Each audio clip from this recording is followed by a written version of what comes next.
नागपुरात कबर हटवण्याच्या मागणीवरून सोमवारी रात्री म्हणजेच 17 मार्चला मोठा तणाव निर्माण झालाय।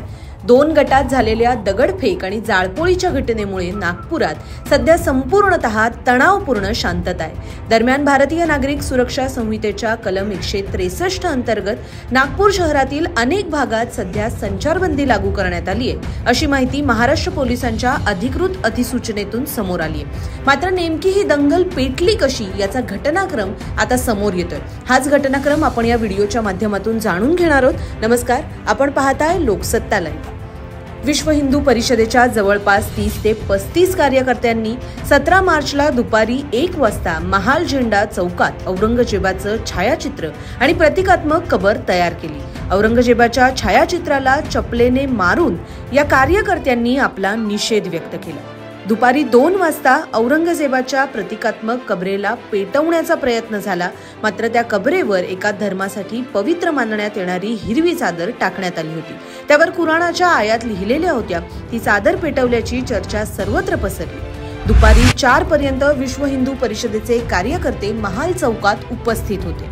विश्व हिंदू परिषदेच्या कार्यकर्त्यांनी संध्याकाळी 5 वाजता प्रसारमाध्यमांच्या प्रतिनिधींना स्वतःहून फोन करून बोलवलं, परंतु पोर्टलच्या पत्रकारांशिवाय तिकडे कुणीही फिरकलं नाही। औरंगजेबाची प्रतिकात्मक कबरेवरील हिरव्या रंगाची चादर जाळल्याचे काही फोटोज विश्व हिंदू परिषदेच्या कार्यकर्त्यांनी सोशल मीडियावरून प्रसारित केले। रात्री 7 वाजता विश्व हिंदू परिषदेच्या कार्यकर्त्यांनी छत्रपती शिवाजी महाराजांच्या पुतळ्यासमोर घोषणाबाजी केली। रात्री 7:30 वाजता पोलिसांनी त्यांना आंदोलन बंद करण्यास भाग पाडलं। रात्री 8 वाजता चिटणीस पार्क चौकाकडून एक गट आला आणि त्यांनी हिरव्या चादरीला जाळण्याबाबत आक्षेप घेतला। त्यानंतर पोलिसांनी संपूर्ण परिसराला घेराव करीत पोलिसांचा मोठा ताफा तैनात केला। रात्री 8:30 वाजता दोन्ही धार्मिक गटांमध्ये एकमेकांच्या विरुद्ध जोरदार घोषणाबाजी सुरुवात झाली। त्यामुळे वाद चिघळला। पोलिसांनी घटनेचं गांभीर्य ओळखून आजूबाजूची परिसरातील दुकानं बंद करण्यास सुरुवात केली। दुकानं बंद केल्यामुळे त्यावेळी वेगळाच एक गोंधळ उडाला आणि पोलिसांवरच दगडफेक करण्यात आली। पोलिसांनी जमावावर अश्रुधुराच्या नळकांड्या सुद्धा फोडल्या। दोन्ही गटातील युवकांनी दगडफेक करणं सुरू केलं। काहींनी तर चक्क त्या परिसरामध्ये उपस्थित असलेल्या वाहनांना पेटवलं। वाहनांची सुद्धा दगडफेक करून वाताहात केली व जाळपोळ सुरू केली।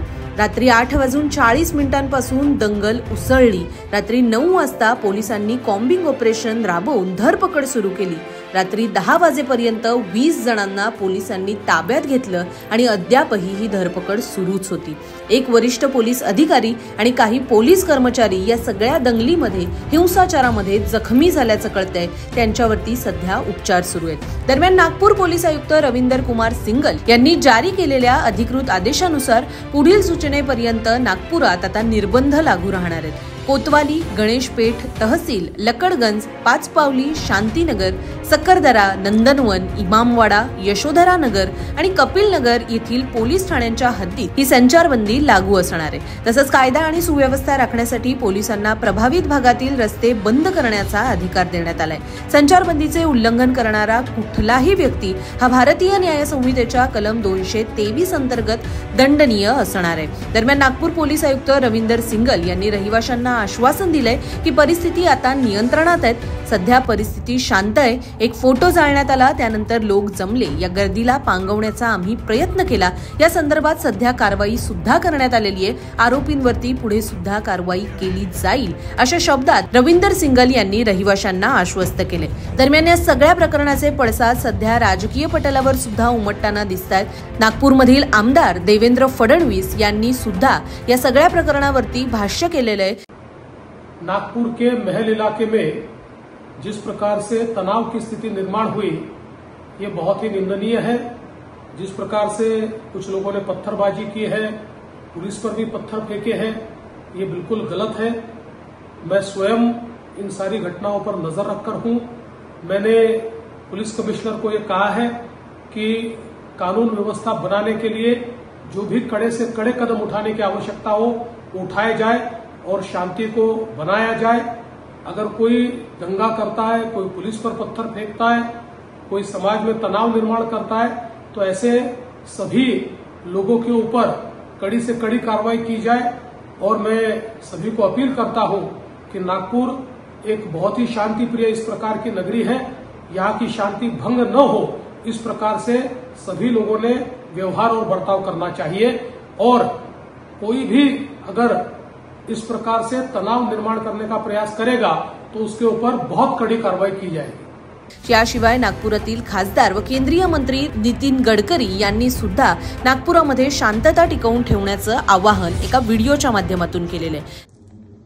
नागपूरमध्ये काही अफवा पसरवल्यामुळे धार्मिक तणाव निर्माण होण्याची स्थिती निर्माण झाली आहे। या सर्व परिस्थितीमुळे नागपूरने नेहमी शांततेचा इतिहास हे नागपूरची विशेषता राहिलेली आहे। माझी सर्व बांधवांना विनंती आहे की त्यांनी कुठल्याही प्रकारच्या अफवांवर विश्वास ठेवू नये, शांतता प्रस्थापित करावी आणि कोणीही रस्त्यावर येऊ नये। सगळ्यांनी कायदा आणि व्यवस्थेला सहकार्य करावं आणि सलोख्याचं आणि सौहार्दाचं वातावरण ठेवण्याची नागपूरची जी परंपरा आहे त्या परंपरेनुरूप आपला व्यवहार करावा। ज्या ज्या लोकांनी चुका केल्या असतील किंवा ज्यांनी गैरकायदेशीर कृत्य केले असतील त्यांच्यावर सरकार कारवाई करेल असा विश्वास मी आपल्या सगळ्यांना देतो। माननीय मुख्यमंत्र्यांनाही या संबंधातली सर्व माहिती मिळालेली आहे, त्यामुळे आपण कुठल्याही अफवांवर विश्वास न ठेवता आपण सगळ्यांनी सहकार्य करावं आणि प्रेमाचं सौहार्दाचं उत्तम वातावरण ठेवण्याकरता मदत करावी, पोलिसांना मदत करावी असं माझी आपल्या सगळ्यांना नम्र विनंती आहे। नागपूरमध्ये सध्या काय घडतंय हे पाहण्यासाठी लोकसत्ताच्या YouTube चॅनलवरील लाईव्ह विभागाला भेट द्यायला विसरू नका। नवनवीन व्हिडिओ व अपडेट्स पाहण्यासाठी लोकसत्ता लाईव्हला सबस्क्राईब सुद्धा आवर्जून करा। पाहत रहा लोकसत्ता लाईव्ह।